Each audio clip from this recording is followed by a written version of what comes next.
Dear students, मुझे आशा है कि आपको मेरा पिछला टॉपिक जो है वो अच्छी तरह से समझ आ गया होगा, जिसमें मैंने वेरियस एक्टिविटीज़ के बारे में बताया था, primary sector, secondary sector and tertiary sector. और further these activities were divided into two parts, economic activities and non economic activities. तो उसके बाद आपका आता है, मैंने आपको ये भी बताया था कि डिवीजन ऑफ लेबर है बिटवीन मैन एंड वुमेन के बीच में। इसके बाद आपका नेक्स्ट टॉपिक है क्वालिटी ऑफ पॉपुलेशन, ये जनसंख्या की क्वालिटी कैसी हो। Quality of population depends upon the literacy rate, health and skill formation of a person of the country. मतलब जो जनसंख्या की क्वालिटी है वो इस बात पर निर्भर करती है, व्यक्ति की शिक्षा, स्वास्थ्य और स्किल फॉर्मेशन पे डिपेंड करती है। Quality of population ultimately decides the growth rate of a country. इसके अलावा क्वालिटी ऑफ पॉपुलेशन जो है ये हमारे देश की जो वृद्धि दर है उसको भी निश्चित करती है।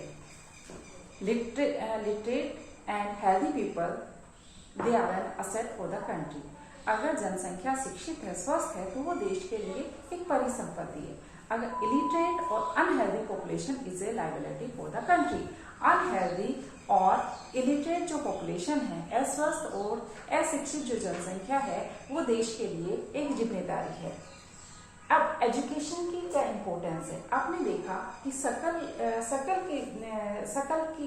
ने अपने प्रारंभिक ईयर्स में, उसके जब शुरू की अवस्था में उसने अपनी शुरू की एज में उसने शिक्षा प्राप्त की। शिक्षा प्राप्त की उसका ये फायदा हुआ कि फ्यूचर के अंदर उसको जो है एक अच्छी जॉब मिली, और इस तरह से शिक्षा जो था वो सकल के विकास में एक महत्वपूर्ण निवेश था।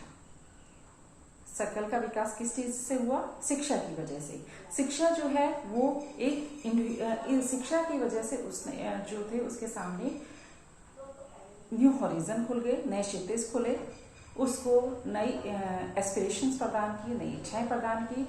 इसके अलावा उसको नए मूल्य भी विकसित हुए, उसके जीवन में नए मूल्य विकसित हुए।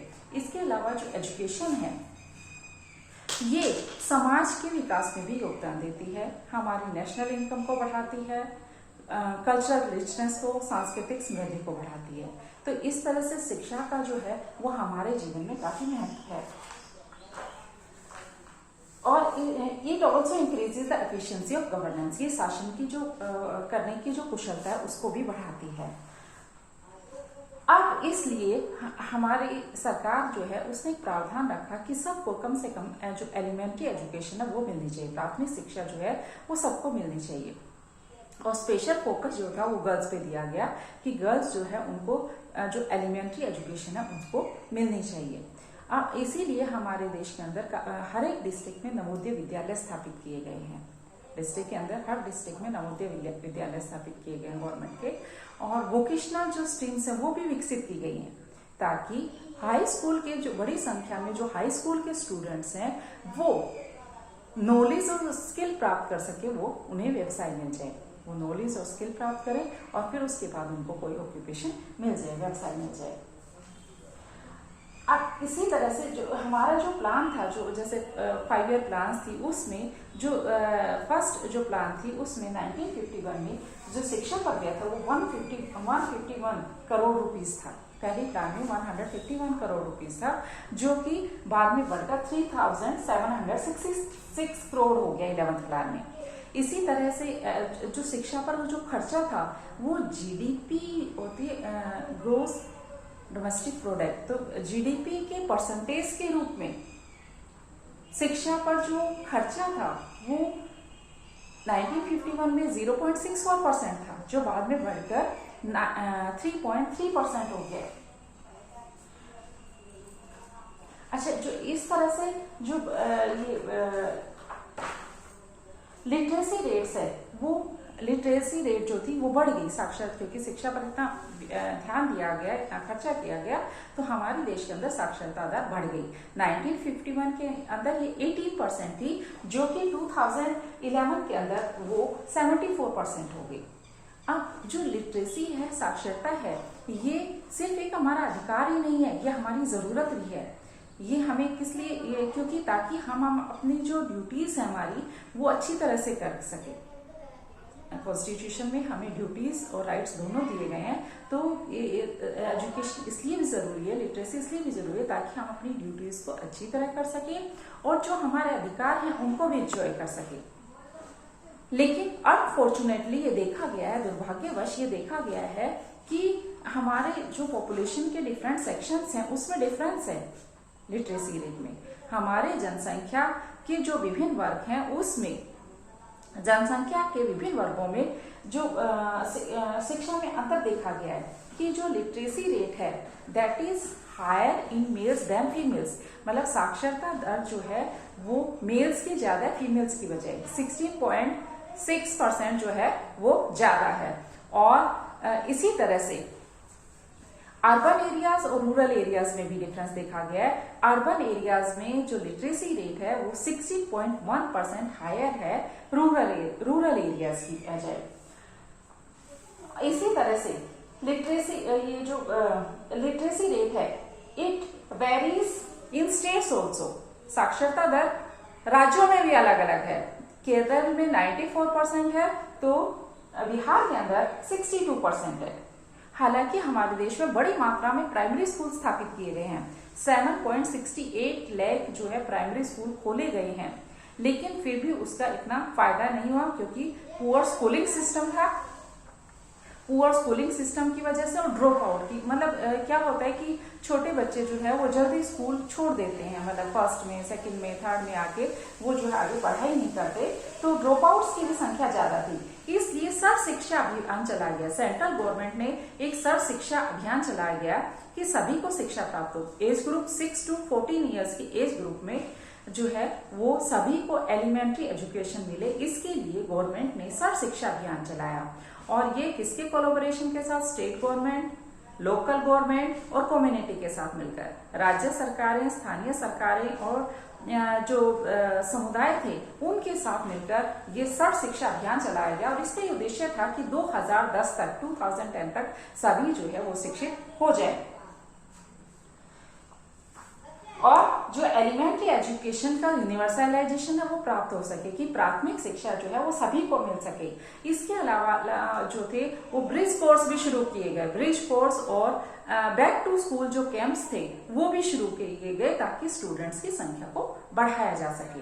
इसके साथ साथ जो थे मिड डे मील स्कीम जो थी, मिड डे मील स्कीम भी शुरू की गई ताकि बच्चों की अटेंडेंस स्कूलों में ज्यादा रहे और उनकी जो न्यूट्रिशन जो है उनको प्रॉपर दिए जा सके, इसलिए मिड डे मील स्कीम भी शुरू की गई थी।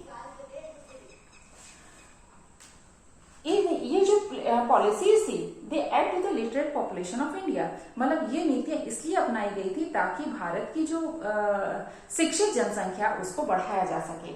अब जो 11th प्लान थी, 11th जो 5 ईयर प्लान थी, 11वीं पंचवर्षीय योजना थी, उसका उद्देश्य था कि जो हायर एजुकेशन है, हाई लर्निंग है, उसमें स्टूडेंट्स की संख्या को बढ़ाया जा सके। मतलब 18 to 23 ईयर्स का जो एज ग्रुप था उसमें उनकी एजुकेशन पे, हायर लर्निंग पे जोर दिया गया।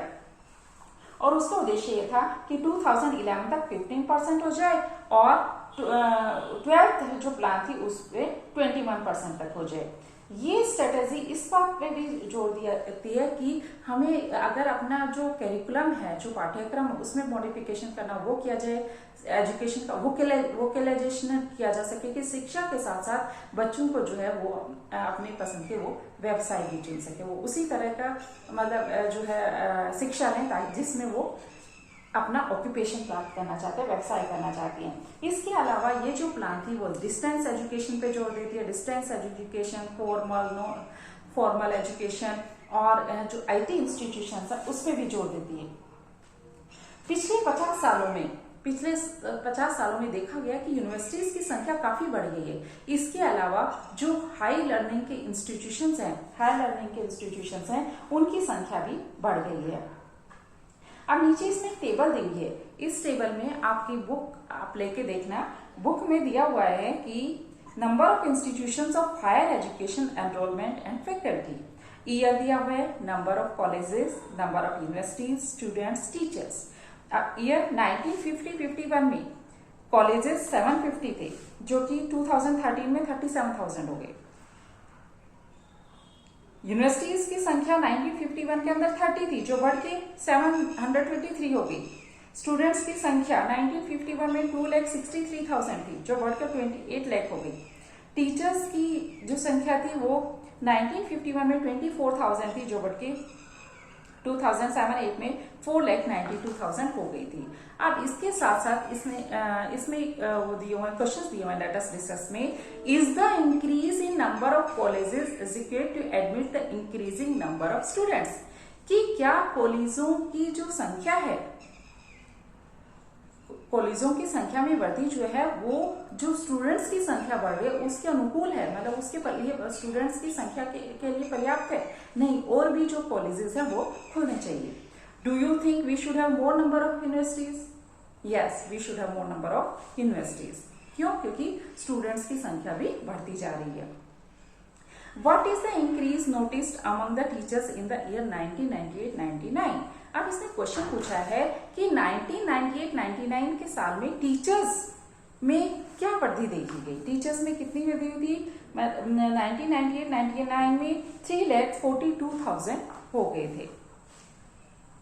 What is your idea about future colleges and universities? अब आपका जो फ्यूचर कॉलेजेस और यूनिवर्सिटीज हैं उसके बारे में आपका क्या विचार है, कि मतलब there should be more colleges and more universities. तो आज का टॉपिक इतना ही हो गया। अगर किसी भी बच्चे को कोई पिछले टॉपिक में प्रॉब्लम हो तो मुझे बताना। थैंक्स।